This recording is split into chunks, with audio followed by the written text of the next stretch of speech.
அங்கிட்டு போனவன் பூரா என்ன சிஎஸ்கே மேட்ச் எதுவும் ஆரம்பிச்சிட்டாங்களா நினைச்சுக்கிட்டாங்க.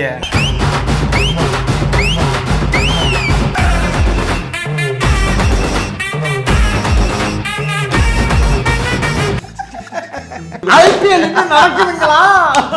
இந்த 2 லட்சம் ஓட்டு எப்படி கிடைக்கும் அப்படின்னா வீட்டுல இருந்து மட்டும் கிடைக்காது. மற்ற சமுதாயங்களோட மற்ற சாதிகளோட இணக்கப்போக்கு இருக்கணும். இல்ல அது அந்த இணக்கம் இருக்கு. அவங்களெல்லாம் பூத்துக்கே வரவிடாம பண்ணிட்டா உங்ககிட்ட நான் வந்து நிக்கணுமா, எனக்கு அவமானமா இருக்கு அப்படின்னு போன சில ஆண்டுகள் பேசின ஐயா இப்ப அதை காணோம். என்ன பேசுறாரு? தம்பி ஸ்டாலினிடம் நான் பலமுறை கோரிக்கை வைத்திருக்கிறேன். கட்சிக்குள்ளேயே கேங்கா இருக்கிறீங்கன்னு உடனே அன்புமணி சிரிக்கிறாரு. அவர் ஏற்கனவே பனையூர்ல ஆபீஸும் போட்டுட்டாரு. இந்த பனையூர் பாவம் எத்தனை பேர் தெரியல.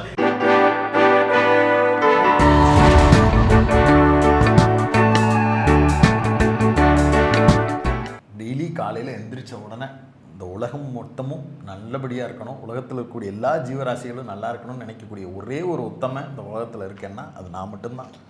காலையில் விடிஞ்சதுன்னா எத்தனை குடிசை எரியணும், எத்தனை ஊர் எரியணும், எத்தனை பேர் வெட்டிக்கிட்டு சாகணும், எத்தனை பார்டரில் பஞ்சாயத்து நடக்கணும்னு வேண்டுறேன். நான்லாம் காலையில் எந்திரிச்சோடனே அப்படிதான் வேண்டிக்கிறேன். காலையில் எந்திரிச்ச உடனே வந்து உலகம் நாசமாக போக வேண்டும், நான் நாசமாக போக வேண்டும் அப்படின்னு நான் வேண்டிக்கிறேன். யாராச்சும் அப்படி வேண்டுவாங்க?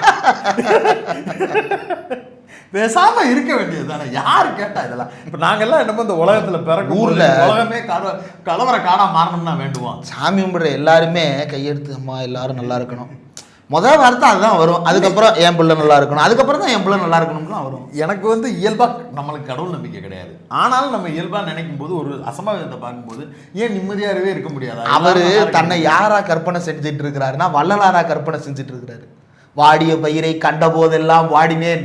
அந்த வாடிய பயிருக்கு காரணம் யாரு? உங்க வீட்டு மாடி தோட்டத்துல வளர்ற ஒரு செடி காஞ்சு கருவையா போகுதுன்னா அதுக்கு தண்ணி ஊத்தாம இருந்த காரணகர்த்தா நீங்க. நீ ஊத்துறனா பரவாயில்ல, எங்கெங்கயோ முளைச்சிருக்கிற செடிகள் எல்லாம் போய் மண்ணெண்ணெயில ஊத்துறாங்க.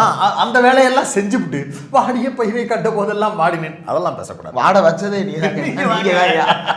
ஏன் அப்படி பண்றீங்க அப்படின்னு பாமகவினுடைய இந்த இன எழுச்சி மாநாடு என்கிற பெயரில் நடத்தப்பட்டிருக்கக்கூடிய இனமே எழு உரிமை பெரு ரைமிங் கொஞ்சம் மிஸ் ஆயிருச்சு.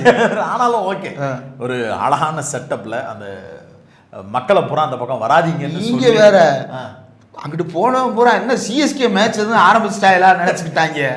மஞ்சள் கலரை பார்த்த உடனே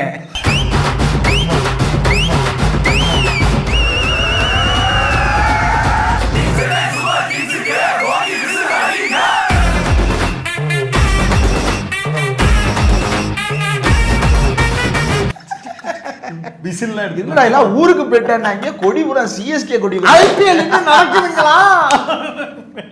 பீச்சில் நடக்குது போல இருக்கு ஐபிஎல் அப்படின்னு நினைச்சுக்கிட்டாங்க. ஆமா, இப்படி ஒரு மிகப்பெரிய மாநாட்டை வந்து பாமக சார்பாக, பாமக என்று சொல்வதை விட ஒரு சாதிய மாநாடாக அதை நடத்தி காட்டியிருக்கிறார்கள். ஏன்னா அவங்களே மேடையில் ஏறி வன்னியர்கள் வன்னியர்கள் வன்னியர்கள் என்று தான் பேசிக்கொண்டிருக்கிறார்கள். அதனால பாமக நடத்தின மாநாடு அது வந்து சாதி கடந்த மாநாடு அப்படின்னு யாரும் எதையும் எடுத்துகிட்டு வராதிங்க. சாதிய ரீதியாக அந்த மக்களுடன் உரையாடுவதற்காக எடுத்துகிட்டு வந்திருக்கிறார்கள். இந்த மாநாட்டில் நிறைய விஷயங்கள் பாசிட்டிவாக நெகட்டிவான்னு பேசுகிறதுக்கு இருக்குது. பாசிட்டிவாக பேச வேண்டிய விஷயம் அப்படின்னு பார்த்தா, பாமக என்கிற ஒரு பேரம் பேசக்கூடிய ஒரு கட்சி தன்னுடைய பேர வலிமையை இழந்து கொண்டு செல்லா காசாக மாறிக்கொண்டிருக்கிறது என்பதை பாமகவினுடைய அந்த மேடையிலேயே அவர் எப்படி ஒரு அழகான ஃபார்முலா வச்சிருக்கிறாரு. என்ன ஃபார்முலா? 2000 இளைஞர்கள் ஆளுக்கு 10 ஓட்டு 100 ஓட்டு திரட்டுறீங்கன்னா நான் ஆட்சி பீடத்தில் அமர்ந்துடலாம். ஆனால் எனக்கு அந்த ஆசை இல்லை, ஆனால் நம்ம அமர்ந்துடலாம். தெற்குவாசல்ல டாக்டர் இருக்காரு, மெடிக்கல் ரெப்பெல்லாம் வருவாங்க. ஒவ்வொரு மெடிக்கல் ஏஜென்சியில் இருக்கிறவங்களும் உள்ளே வரும்போது காய்ச்சல் மாத்திரை, தலைவலி மாத்திரை, அந்த மாதிரி மாத்திரை லிஸ்ட் இருக்கும்ல, அதை கொடுக்கும்போது டாக்டர் வந்து லிஸ்ட் எடுத்து பார்த்துப்பாரு. இந்த இதில் வந்து ஒரு 15 அட்டை, இதில் வந்து ஒரு 20 அட்டை, இதுலேருந்து ஒரு 30 அட்டை எப்படிங்க கொடுப்பீங்க அப்படின்னா, வர்ற எல்லாருக்கும் இது எல்லாத்துலேருந்து 10 மாத்திரை, இதுலேருந்து ஒரு 10 மாத்திரை, இது எல்லாத்தையும் ஒரு வாரத்தில் உங்களுக்கு முடிச்சு கொடுக்குறேன், திருப்பி நீங்கள் இதை எனக்கு கொண்டு வந்து கொடுங்க, ஃபாரின் ட்ரிப்பும் ஒன்று அரேஞ்ச் பண்ணி கொடுத்துருக்கேன், காலண்டரு, நோட் பேடு, எக்ஸ்ட்ராவாக இருக்கக்கூடிய அந்த டானிக்கு சிறப்பு இதெல்லாம் வந்துடணும், அந்த டேபிள் வெயிட் ஒன்று வந்துடணும், இப்படி எல்லாத்தையும் டீல் பண்ணி முடிப்பார். இது எல்லாத்தையும் சேல்ஸ் பண்ணி கொடுப்பாரு. இவர் வந்து ஒரு மருத்துவர் அப்படிங்கிறத மறந்து சேல்ஸ் பண்ணி கொடுத்துக்கிட்டு இருக்கக்கூடிய ஒரு நபராக மாறி இருப்பாரு. அதனாலேயே அந்த பகுதியில் வந்து அதிகமான மாத்திரை சேல்ஸ் பண்ணக்கூடிய மருத்துவர் யாரா அப்படின்னா அந்த ஆஸ்பத்திரியை காட்டிடுவாங்க. இப்படி வந்து ஒரு பேட்டர்ன்ல வளர்ந்துருக்கிறார். நினைக்கிறாருன்னு நினைக்கிறேன் ஐயா அவர்கள். அதனால அவர் என்னன்னா ஒரு மெடிக்கல் ரெப்பை டீல் பண்றது போல பாமக இளைஞர்களை நீங்க எல்லாரும் 1000 பேர் திரண்டுக்கிட்டு வீட்டுக்குள்ள 2000 பேர் இன்னொரு இடத்துல பேசும்போது 1000 மாத்தி இப்ப 2000க்கு 100 சொன்னார்ல. 2010 2000 × 10 2000 பேரு 100 பேரை கூட்டுவாங்கன்னாரு. அதுக்கு அடுத்து பேசும்போது 1000 பேரு 50 பேரை கூட்டுவாங்கன்னாரு. 1 லட்சம் ஓட்டு ஒரு தொகுதிக்கு நம்ம தூக்கிக்கலாம். இப்படி நம்ம வந்து உறுதிப்படுத்திட்டு நம்ம இந்த வேலையெல்லாம் பார்க்கலாம். இதெல்லாம் வந்து கால்குலேஷன்லாம் கரெக்டாக தான் இருக்கு.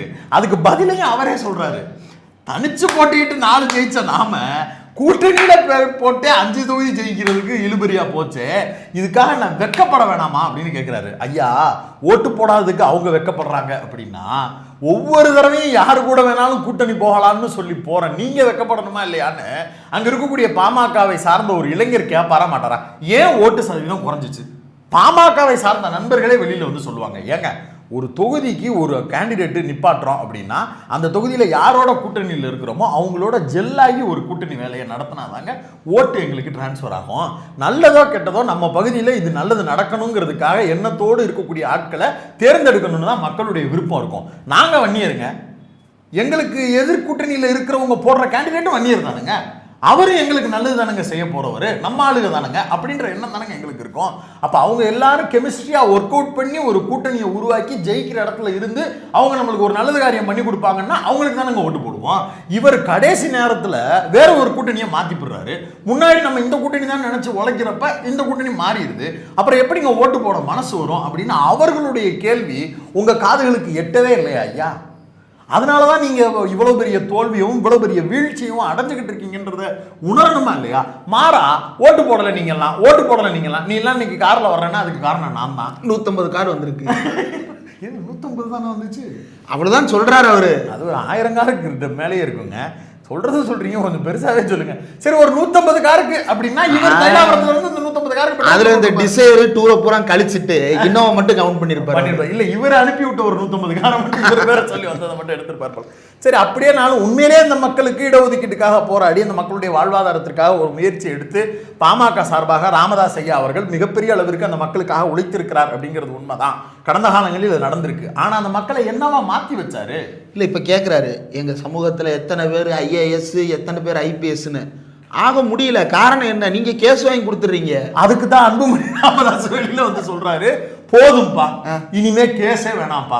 அதுல ஒரு ஊடகமா அவர் ஒரு நயவஞ்சகத்தோடு ஒரு ஸ்டேட்மெண்ட்டையும் சொல்றாரு, நான் மித்தவங்கள மாதிரி அத்துமீறின்லாம் சொல்ல மாட்டேன் அப்படின்னு சொல்லிட்டு ஒரு பாயிண்ட சொல்றாரு.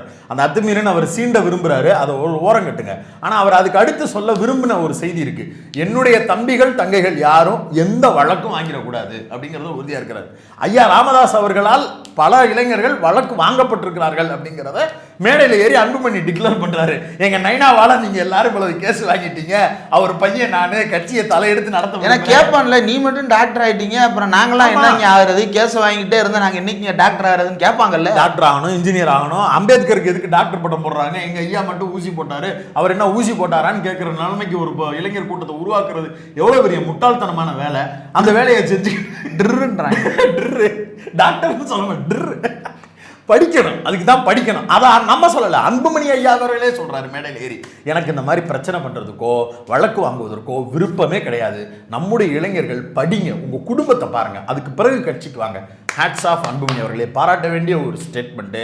அந்த இளைஞர்களுக்கு இப்போதாவது ஒரு குறிப்பிட்ட அளவிற்கு ஒரு செய்தியை சொல்லணும்னு நினைக்கிறீங்கன்னு. ஆனா கண்கட்ட பிறகு சூரிய நமஸ்காரம்னு சொல்றது இதுதான். இன்னொன்னு 2000 பேர் 10 ஓட்டு கொண்டு வாங்க, 100 ஓட்டு கொண்டு வாங்கன்னு சொல்றது கேட்க நல்லா இருக்கு. 2000 பேர் 100 பேர்கிட்ட போகிறது அப்படின்னா அது வந்து 2 லட்சம் ஓட்டு கிடைக்கும்.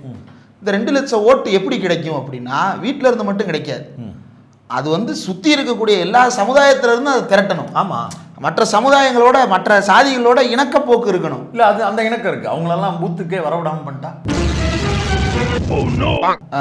நம்ம ஓட்டு மட்டும் அப்புறம் எப்படி ஜெயிக்கிறது? அப்படித்தான் ஜெயிக்க முடியும், இப்படித்தான் போகும். அதனாலதான் மேடையில் ஏறி அன்புமணி சொல்றாரு, அடுக்குமொழி வசனங்கள் பேசுபவர்களை நம்பி பின்னால் போகிறீர்கள். யார சீமான் சொல்றாரு, புதுசா வரக்கூடிய நடிகர்களை நம்பி போறீங்க. யாரு? விஜய சொல்றாரு. ஓவியால இருந்து விஜய் வரைக்கும் அவருக்கு எல்லாமே பிரச்சனையா இருக்கு. அதுக்கு அந்த இளைஞர்களை கவரும்படியா ஒண்ணு பேசணும், இல்ல செயல்ல இருக்கணும். இப்ப டேட்டூ போட்டிருக்காரு, அதை வச்சு என்ன பண்றது? அக்கினி செட்டி டேட்டூ. பார்லிமெண்ட்டுக்கு செலக்ட் பண்ணி போய் எத்தனை ஆப்சென்ட் தெரியுமா? இந்தியாவிலேயே அதிகமான ஆப்சென்ட் இருக்கக்கூடிய ஒரு பார்லிமெண்டேரியன் அன்புமணி ராமதாஸ். இது நம்மளுக்கு தெரியுதுல்ல. ஆமா. ஆனா அவங்க வீட்டு பிள்ளைகளுக்கு தெரியல. என்னண்டு அவங்க பொண்ணு என்ன சொல்றாங்க, அப்பா பாருங்க அட்டெண்டன்ஸ் 100%ன்றாங்க. அப்ப வீட்டுல வேற ரிப்போர்ட் காட்டுறாரு, வெளியே வேற ரிப்போர்ட். சௌமியா மேடம் நீங்க தான் கண்டிச்சு வைக்கணும். இப்ப நம்ம ஒரு இடத்துக்கு போற இடத்துல நம்ம இல்லன்னு வீட்டுக்கு கால் வருது, ஆனா வீட்டுல வந்து நம்ம போயிட்டோம்னு நம்புறாங்க. அப்ப நம்ம நடுவுல எங்க போனோம்ன்ற கேள்வி வரும்ல. இல்ல நம்ம ஒய்ஃப் கேட்பாங்கல்ல. ஆமா, இப்ப ஏன் பொய் சொல்றாரு அப்படிங்கறதே ஒரு பெரிய கேள்வி. ஒண்ணு மக்கள்கிட்ட போய் சொல்றாரா இல்ல உங்க மக்கள்கிட்டே போய் சொல்றாரா, அது நீங்க தான் முடிவு பண்ணணும் சௌமியா மேடம். அந்த இளைஞர்கள் என்ன நினைப்பாங்க மனசுக்குள்ள, அன்புமணி ஐயா மாதிரி ஒரு பார்லிமெண்டேரியனா மாறணும், ஒரு அரசியல்வாதியா மாறணும் அப்படின்னு நினைக்கக்கூடிய அளவுக்கு அரசியல்வாதியா நம்ம இருந்திருக்கோமா? கிடையாது. கையில டாட்டூவை குத்திக்கிட்டு அது ஏதோ இன்ஸ்டாகிராம் ஆர்டிஸ்ட் மாதிரி கையில ஒரு பச்சை குத்துற வீடியோ எடுத்து தான் இன்னும் போடல. அதையும் எடுத்து போட்டா அப்படின்னா அந்த பையன் துபாய்க்கு போயிட்டு ஒரு பையன் போடுறான், அது மாதிரி யாரையாவது வரைய விட்டு அதை ஒரு மாசா ஒரு போட்டோ எடுத்து போட்டு அப்படி வேணா நீங்க பண்ணலன்னா அதையும் பண்ணீங்கன்னா இளைஞர்கள்ட்ட நீங்க போய் ரீச் ஆகலாம். இப்ப அவன் பூரா எதை பார்த்து உங்கள்ட்ட இன்ஸ்பயர் ஆகணும்? நீங்க ஈஸியார்ல திமிங்கலம் வர்றத வீடியோ எடுத்து பார்க்கக்கூடிய திமிங்கலம் வர்றது அது பேர் என்ன, டால்பின் வந்து விளையாடுறத இவர் ஈஸியார் பங்களால இருந்து பாக்குறாரு. நீங்க மட்டும் எப்படி அதை பார்க்க முடியுது? வீடு இருக்கு ஈஸியார்ல இருக்கு. அவரு ஆமா ஆபீஸ் போட்டாருல, நம்மளே பேசியிருக்கோம். கரெக்ட். ஆமா, அங்க நின்று அவருக்கு வந்து வீட்டு பெட்ரூமை திறந்து இப்படி ஓபன் பண்ணி பார்த்தாருன்னா இவர் பார்க்கும்போது மட்டும் டால்பின்ஸ் 2-3 வந்து நிக்குமா. அது வந்து ஒரு அதிர்ஷ்ட லட்சுமி அப்படின்னு சொல்லி அவங்க இணையரே ஃபேமிலிக்கே இந்த இயற்கை மேல ஒரு காதல். அவர் காலையில சிட்டுக்குருவி பாப்பாரு, இவர் டால்பின் பாப்பாரு, அம்பாஸ்டர்காருக்கெல்லாம் கதை எழுதுவாரு. மனுஷனை மட்டும் பார்க்க மாட்டாங்க. அது வேண்டாம். இப்போ நாங்கள் வந்து அந்த இடத்துல நாங்கள் நிற்கிறோம் அப்படின்னு நீங்கள் உங்களை காட்டுறீங்கன்னா உங்கள் இளைஞர்கள் எதை பார்த்து இன்ஸ்பயர் ஆகணும்? அவங்க இப்படியான மாடி வீடுகளை நோக்கி வளரணும், அவங்க இப்படி ஒரு பொலிட்டிஷியனாக மாறணும், இதுக்கு ஏதாவது ஒரு விதத்தில் நாம் உதவி பண்ணியிருக்கணும். அப்படி எதுவுமே கிடையாது. அதுக்கு தான் ராமதாஸ் அவர்கள் திரும்ப திரும்ப சொல்கிறாரு, 4 ஃபோன் வச்சுக்கிற, ரியல் எஸ்டேட் புரோக்கர்னு வேலை பார்க்குற, கட்சி வேலையே பார்க்க மாட்டேங்கிற, இதெல்லாம் வந்து மேடையிலேயே அவர் டிக்ளேர் பண்ணுறாரு. என்னன்னா தன்னுடைய அது டிக்ளேர் பண்றது மட்டும் இல்லை, அதுக்கு காரணம் எழுப்பு. இப்போ பாருங்க, இவருக்கு வந்து அவன் ரியல் எஸ்டேட் வேலை பார்க்குறதே எரிச்சலா இருக்கு. அவன் வேற என்னதான் பண்ணணும்? அவனுக்கு தேவை அந்த மக்களுக்கு தேவையான கல்வி, வேலை வாய்ப்பு, அதில் அவர்கள் சுயமாக முன்னேறி வர வேண்டிய ஒரு சூழல், அரசியல் மயப்படுத்தப்பட்ட தன்மை, ஒரு இடதுசாரி புரிதல் இருக்கக்கூடிய ஒரு சமூகமாக திராவிட இயக்க சிந்தனை, இடதுசாரி சிந்தனையோடு அந்த மக்களை, அந்த இளைஞர்களை ஒரு பண்பட்ட மனிதர்களாக மாற்றி எடுத்துட்டு வந்து இத்தனை ஐஏஎஸ், இத்தனை ஐபிஎஸ், இத்தனை வழக்கறிஞர்கள், இத்தனை டாக்டர்ஸ், இவ்வளவே நான் உருவாக்கி வச்சிருக்கிறேன்னு சொல்றது லாஜிக்கா இருக்கும். அப்படி சொன்னா அது ஒரு ஒரு ஒரு ஒரு காதலை கொடுக்கும், அந்த அமைப்பின் மீது ஒரு பிரியத்தை கொடுக்கும். ஒரு காலத்தில் ஆயுத போராட்டத்துக்காக காட்டுக்குள்ளே போய்கிட்டு இருந்த ஒரு பெரிய இடதுசாரி தோழர்கள் கூட்டமே வந்து மருத்துவரை நம்பி இங்கே வர்ற ஒரு சூழல் இருந்தது. ஆமாம், அவங்கள பூரா நீங்கள் என்ன பண்ணீங்க, இன்னைக்கு அவங்களாம் எங்க அப்படின்ற கேள்விக்கு அவர் தான் விடை தேடணும். எல்லாரையும் இது பண்ணி இப்போ எழுச்சி தமிழர் திருமாவளவன் இவங்க அவரை கம்பேர் பண்ணுறதுனால நானும் அதை கம்பேரிசனுக்குள்ளே வரேன். அவர் ஆஸ்பைரிங் ஸ்டூடெண்ட்ஸுக்கு போய் வகுப்பு எடுக்கிறாரு, திருமா பயிலகம்னு வச்சிருக்கிறாரு. இளைஞர்களை வழக்கறிஞர்களாக அவங்களுக்கு சீட்டு கிடைக்கிறதுக்கு சட்ட ரீதியாக என்னென்ன உதவிகள் பண்ண முடியும், கல்வியில் அவங்களை மேம்படுத்துவதற்கு என்னென்ன வாய்ப்புகளை பண்ண முடியும், ஐஏஎஸ் ஐபிஎஸ் ஆக்குவதற்கு பயிலரங்கங்களை உருவாக்கி கொடுக்க முடியுமா, பகுதிகளில் அங்கே இருக்கக்கூடிய இளைஞர்களை திரட்டிட்டு வந்து அடுத்த கட்டத்திற்கு அவர்களை அரசியல்படுத்தி தொழில் ரீதியாகவும் சரி கெரியராகவும் சரி அவனை எவ்வளோ தூரம் உயர்த்தி எடுத்துகிட்டு போக முடியும்னு பேட்டனா ஸ்ட்ரக்சரா ஒர்க் பண்றாரு. ரெண்டே கட்சி திமுக விசிகாலையும் ஆதி திராவிடர் வீடுகளுக்கு போனீங்க அப்படின்னா அப்பா பையன் பிஎல் தானா, அம்மா பிஎல் தான் படிக்கிறாரு, அப்படி இருக்கு. திமுக விசிகாலையும் அப்படி இருக்கு, படிக்க வைக்கிறாங்க. அதுக்கு பிறகு ஐஏஎஸ்க்கு ஆஸ்பைரிங் ஸ்டூடெண்ட்ஸா உள்ள இப்போ டாக்டர்ஸுக்கு படிக்க வைக்கிறாங்க. இப்போ நீட் வந்ததுக்கு பிறகு அதனுடைய இது வந்து குறைஞ்சிருக்கு.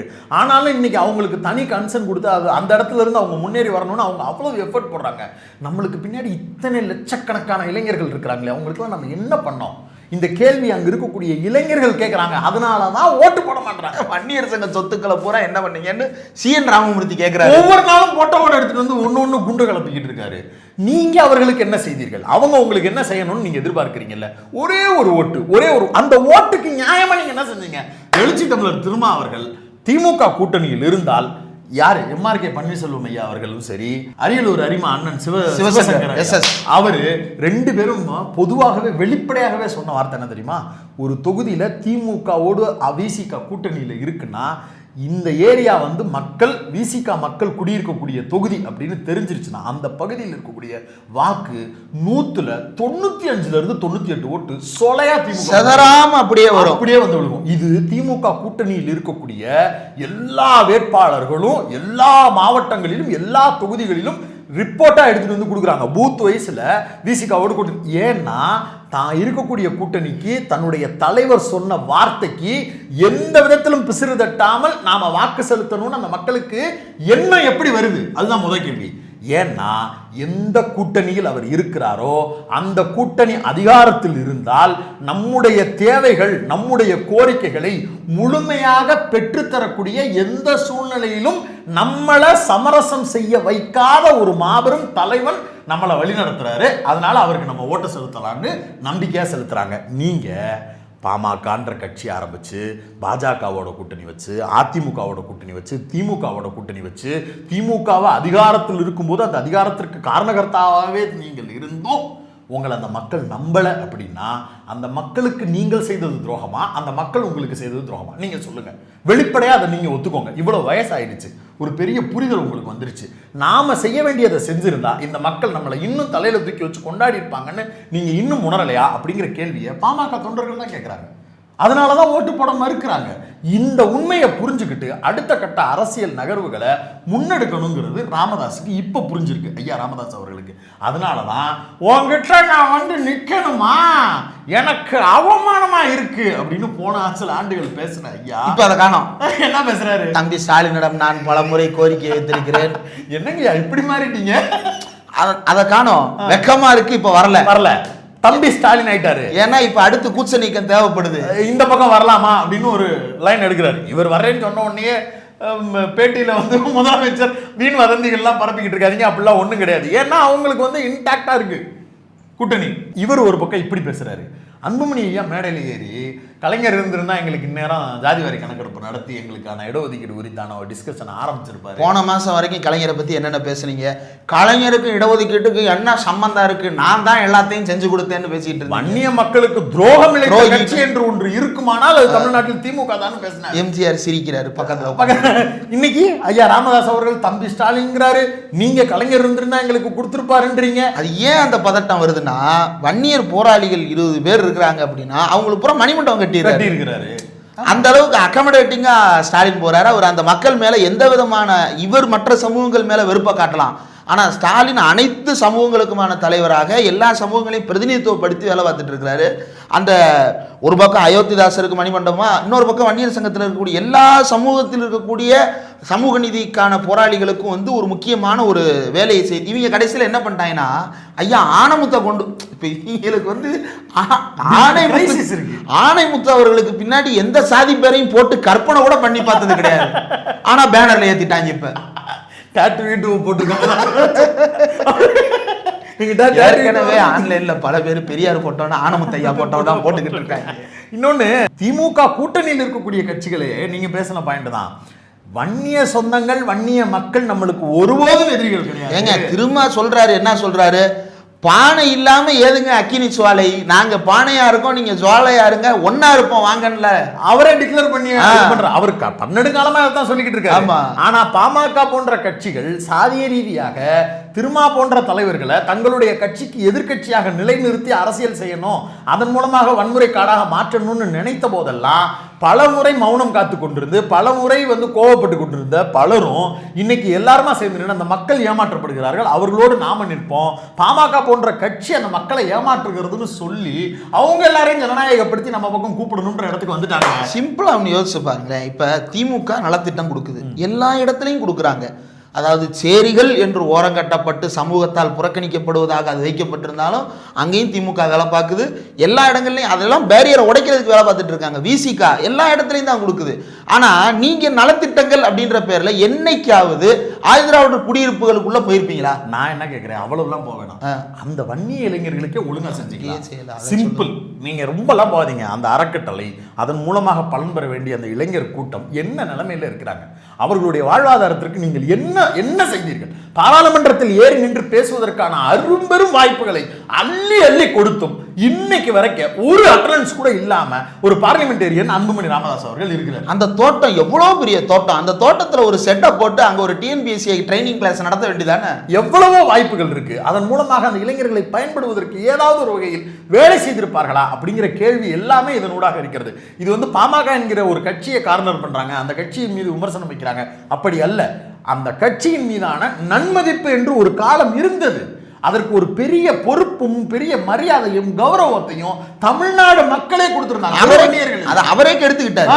அது தொடர்ச்சியா இவர் இளவரசன் திவ்யா மரணத்தில் தொடங்கி அனைத்து சாதியினரையும் அரவணைக்கிறேன்ற பேர்ல தலித் அல்லாத ஒரு கூட்டமைப்பு என்ற ஒன்றை உருவாக்கி சமூக ரீதியாக இருவரும் பெரிய பிளவுகளை உருவாக்கி கடந்த காலங்களில் ஐயா ராமதாஸ் அவர்கள் எவ்வளவு தூரம் இடதுசாரி கருத்தியலோடு பேச தொடங்கினாரோ அதற்கு நேர் எதிராக முழு பெரும் வலதுசாரியாக மாறி இருக்கிறார். இளைஞர்களுக்கு என்ன தோணும்? எது ஈஸியா இருக்கும்? படிக்க வேண்டியது, தெரிஞ்சுக்க வேண்டியது, முற்போக்கா இருக்கிறது, இதெல்லாம் கொஞ்சம் கஷ்டம். அதை விட ஈஸியா நம்மளுக்கு தற்பெருமை கொண்டிருக்கக்கூடியது, நம்முடைய உழைப்பால் கிடைக்காத ஒன்று இருக்குன்னா அது சாதி. அது ஈஸியா எனக்கு கிடைக்குதுன்றப்ப அதன் மூடாகவே அவங்க அதுக்கு அடிக்ட் ஆகுறாங்க.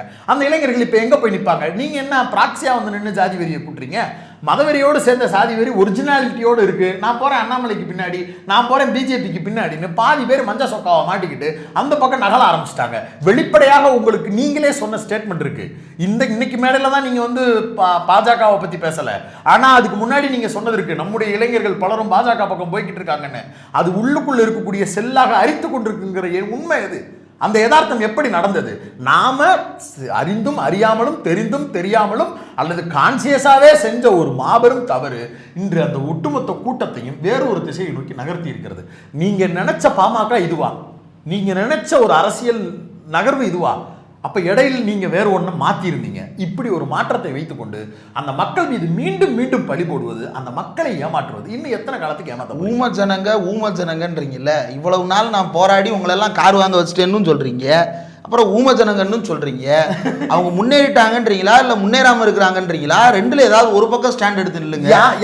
என்ன அடிப்படையில் முன்னேற்றத்தை உருவாக்கி கொடுத்தீங்க? அந்த இடத்தை நோக்கி நகழ்வதற்கு இப்ப என்ன தடுக்குது?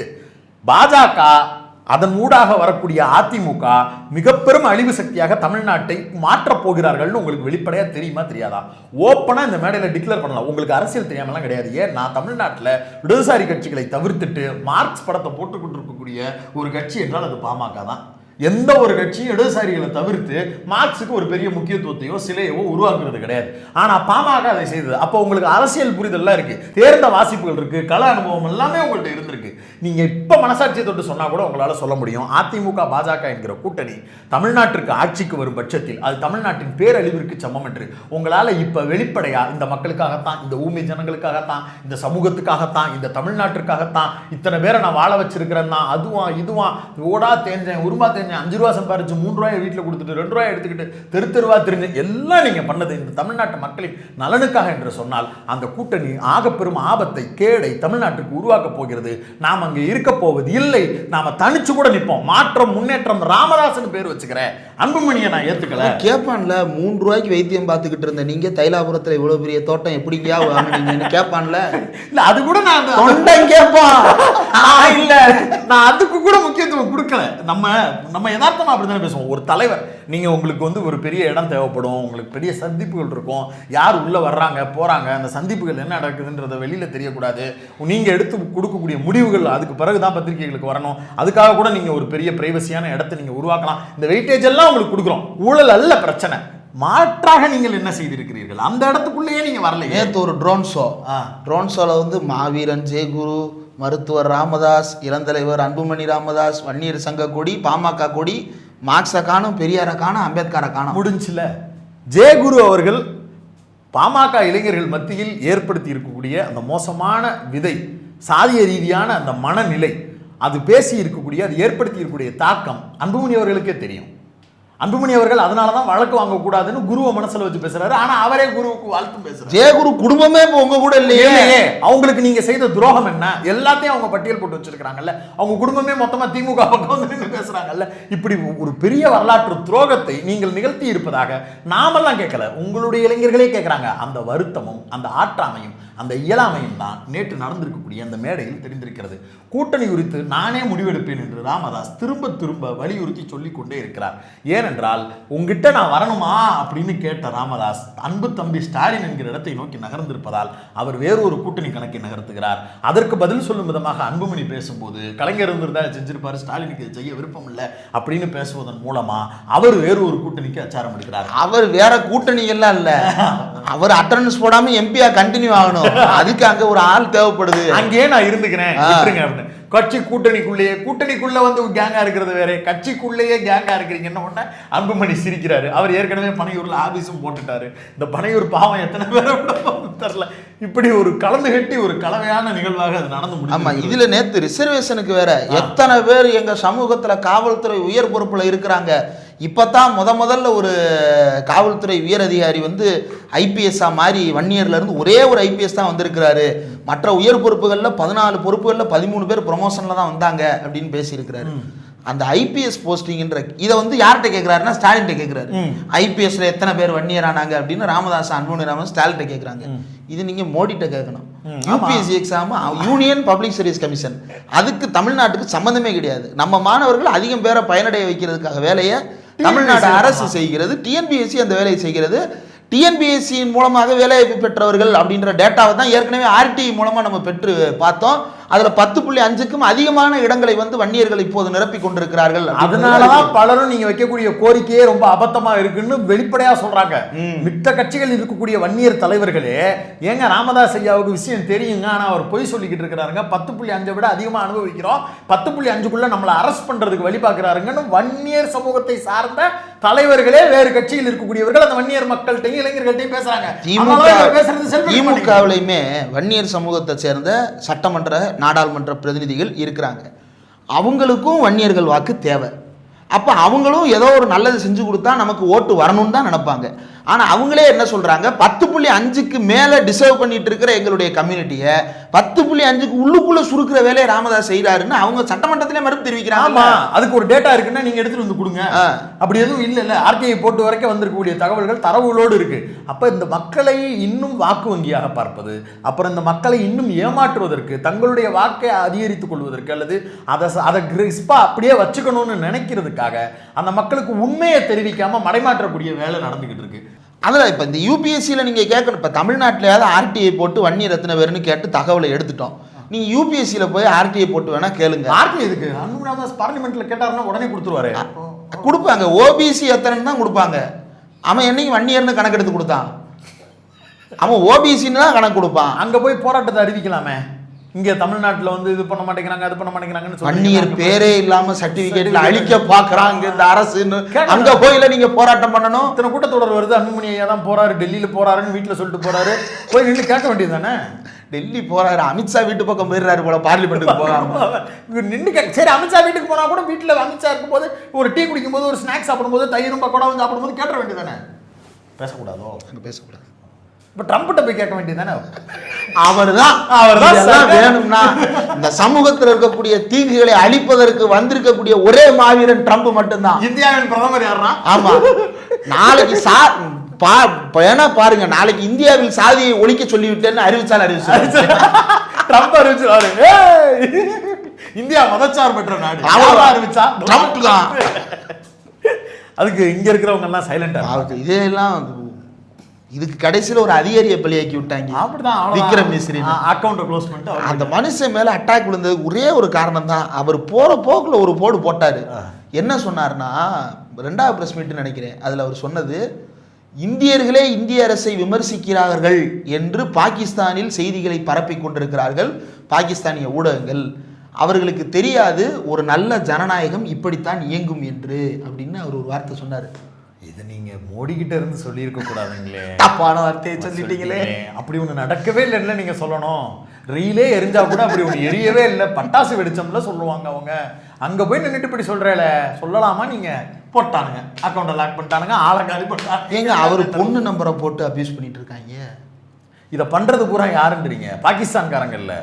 பாரத் மாதா கி ஜெயன்னு சொல்லு, வந்தே மாத்திரம் சொல்லுன்னு கேட்டுக்கிட்டு இருந்த இந்த சங்கி கூட்டம் தான் யார அந்த மக்களுக்காக போராடி கொண்டிருக்கக்கூடிய ஒரு அதிகாரியா இருந்தவரை இந்த வேலையை பார்த்துக்கிட்டு இருக்கு. இப்படி ஒரு கூட்டத்திட்ட போய் வன்னி இளைஞர்களை அடகு வச்சிருக்கிறார் ராமதாஸ். அன்புமணி தான் பண்றாரு. அன்புமணி பண்றாரு. ராமதாஸ் எதுவும் பண்ண முடியாம கையை பசஞ்சுக்கிட்டு இருக்காரு. இப்பயுமே கூட ராமதாஸ் வேற அன்புமணி வேறன்னு நீங்க சொல்றீங்களான்னு கேட்டா அந்த நம்பிக்கை அது ஒரு வேலை பிரிவினை. அது ஒரு வேலை பிரிவினை. எப்படி வந்து அந்நியார் ஒரு பக்கமும் அவர் சுதீஷ் ஒரு பக்கமும் பேச்சுவார்த்தை, அது மாதிரி இங்க அப்படி இப்ப தேவைப்படுது. ஒரே இடத்துல கூட்டணியை பேசி ஒரே இடத்துல முடிச்சுட்டா ஒரே மாதிரி முடிஞ்சு போயிருதே.